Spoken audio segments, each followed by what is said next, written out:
तर काय म्हणता मित्रमंडळी, जय भीम नवबुद्ध आहे. तुम्हाला तर माहीतच आहे की 3 महिन्यापर्यंत ग्रंथपाठनाचे ब्लॉग टाकणार आहे. तर आपल्या ग्रंथपाठनाच्या ब्लॉगचा दिवस आहे 32वा. बुद्ध आणि त्यांचा धम्म या ग्रंथातील द्वितीय खंडामधला भाग 8 वाचनात वाचणार आहोत. त्यामध्ये पहिले आहे पतित व गुन्हेगार यांची धम्मदीक्षा. एका उडाण टप्पूची धम्मदीक्षा.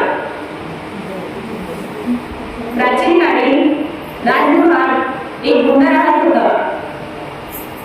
तो त्याच्या आई वडिलांना आणि वरिष्ठांना मुळीच मान देत नसे. आपल्या हातून काही चूक झाली तरी पुण्यप्राप्तीच्या आशेने तो गुंड अज्ञान आणि सूर्य, चंद्र व अग्नी यांची पूजा करी आणि मगरमस्त राहिले. परंतु पूजा आणि बलिदान यासारखे